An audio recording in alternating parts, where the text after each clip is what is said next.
Hermione's Song, Chapter 12. Hogwarts School of Witchcraft and Wizardry.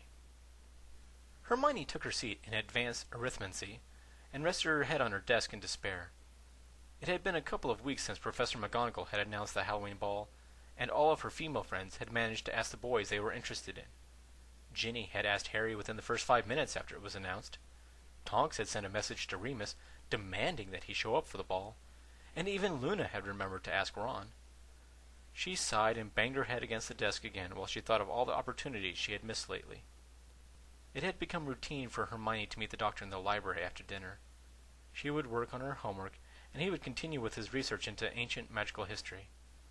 Whenever she was done, he would close whatever book he was reading, and they would discuss literature, magical history, or ancient languages. The doctor proved himself to be a good listener, and Hermione found herself sharing more and more with him every time they met. She had told him all about her adventures with Harry and Ron, and how proud she was to have them as friends. Each night, Hermione promised herself she would ask the doctor to the ball, but each night she chickened out. Professor Vector drew Hermione out of her thoughts as she walked into the room. Good morning, everyone, She greeted her advanced class. I know that you are all excited to go on the field trip this afternoon, so I decided to skip the lesson we had planned for today. She announced. Instead, I will offer extra credit for whoever can solve the Barusa equation. She offered and tapped the blackboard with her wand. The entire board magically filled up with esoteric symbols and numbers. Most of the class groaned, but Hermione perked up at the challenge. True, she did have a 104% in the class, but it never hurt to have a little padding. After about half an hour, Hermione had managed to solve the complex equation. She turned in her parchment and was on her way back to her desk when the doctor burst into the room looking very confused. Sorry, wasn't this where the boys' loo was yesterday? He asked sheepishly. Professor Vector gave their guest an indulgent smile. Quite possibly, Doctor. The castle has a habit of changing rooms around. I suppose we just get used to letting it lead us where we needed to go, rather than trying to remember where rooms are, She told him. The doctor was about to leave so he could locate the bathroom when he noticed the equation on the board. Ooh! The gravimetric submodalities of planetary rotations in relationship to galactic drift equation. I loved this one back at the academy, he blurted out and rushed towards the board. He picked up a piece of chalk and within less than a minute had the solution written at the very bottom. Funny thing about this equation, in addition to showing where a planet will be at any given point in time in relation to another point in space, it also describes how to make the perfect piece of toast, he told Professor Vector. The teacher blinked her eyes a few times in shock. Most of what the doctor had said seemed like demented ramblings, but somehow he had managed to write the correct solution. What did you say this equation was for? She begged him to repeat. The doctor had wandered off to one of the bookshelves near the windows and was looking at the various titles. I'm sorry, what? He replied, having already jumped ahead to his next string of thoughts. He looked back at the blackboard and smacked his forehead. The equation, right, sorry.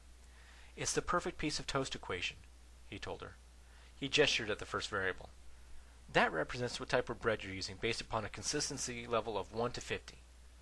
I prefer oat bread with a consistency of about 35. The second set of variables relates to temperature and atmospheric density, he explained. Obviously, that leaves the last 3 variables to tell you how long to leave it in for, when to spread the jam, and how often Piers Morgan will tell off his co-host in any particular show, he said matter-of-factly. Never did quite understand how that last bit works, but it is surprisingly accurate, he muttered.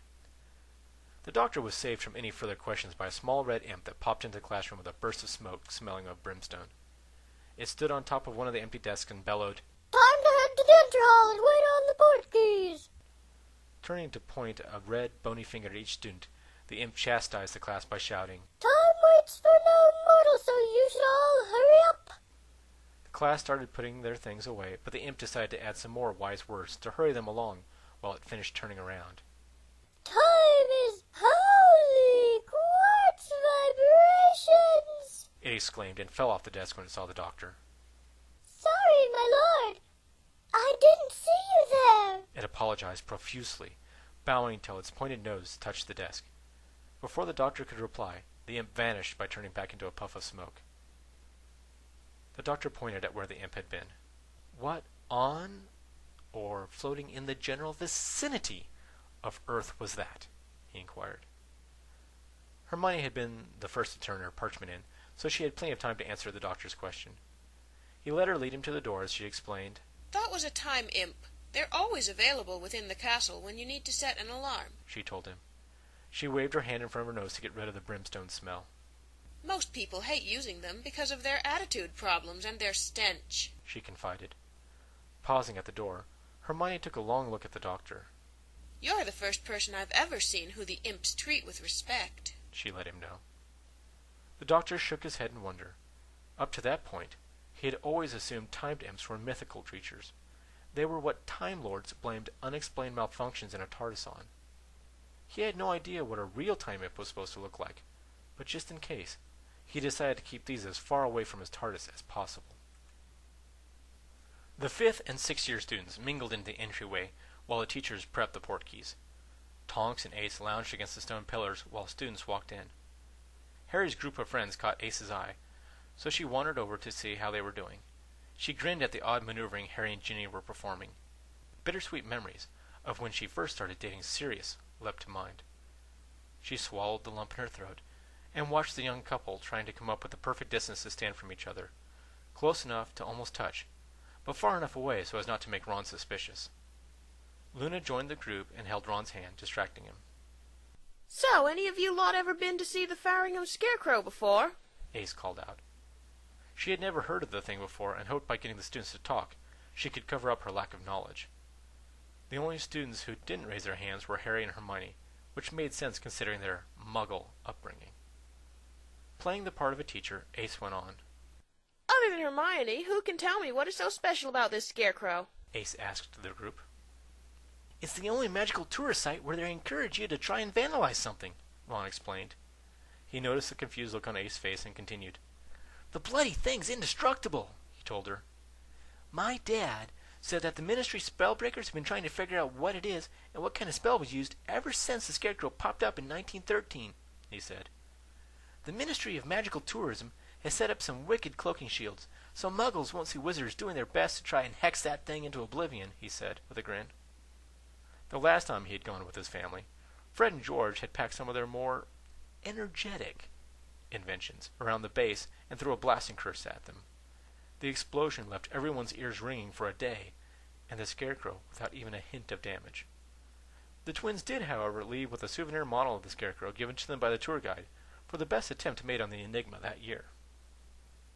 If they ever bothered to ask my family, we could tell them what it was, Luna said, staring at an interesting water stain on the stone wall in front of her. It's Luna, isn't it? Ace asked, wanting to make sure she had the girl's name right. Luna gave Ace a look that the older woman normally only got from the doctor when he thought she had said something stupid. Of course it's not me, silly. I'm right here. I can't be the Scarecrow, Luna informed her, stating the obvious. Ace furrowed her brows while she tried to determine if Luna was being sarcastic or not.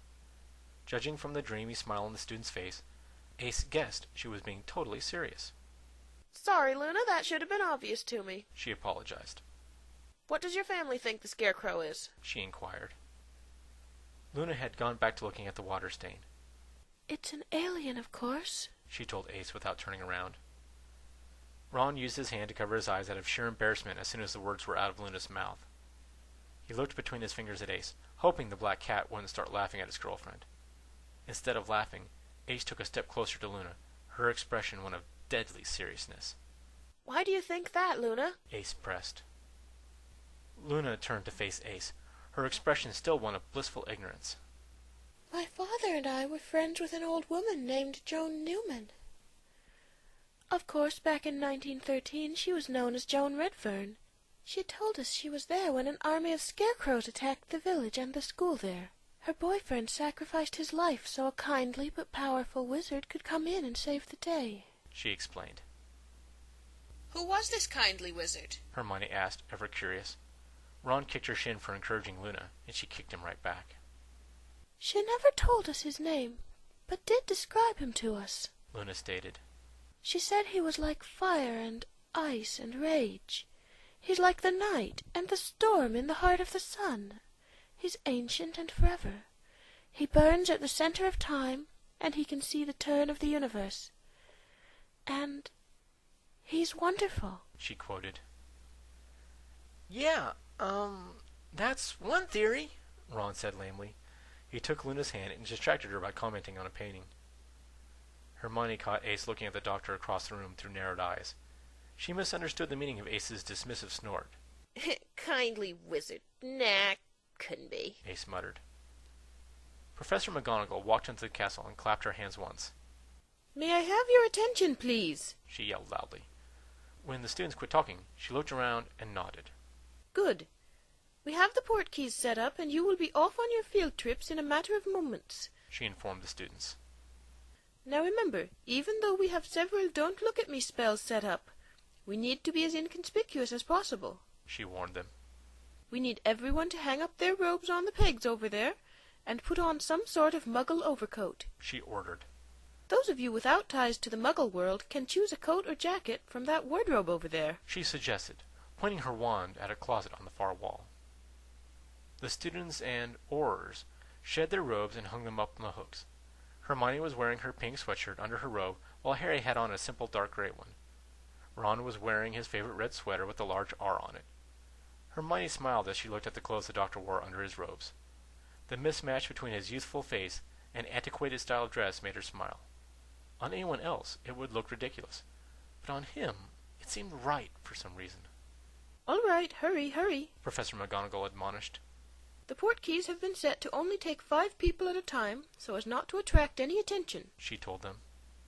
If I may have our Aurors go first, they can make sure the area is secure.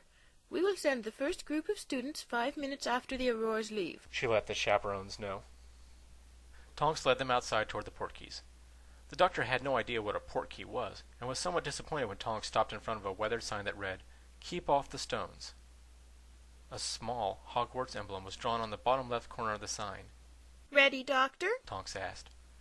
When he nodded cautiously, she grabbed his hand and held the other towards the sign. On 3 then. 1, 2, 3, she counted. Tonks and the doctor disappeared in a flash of light.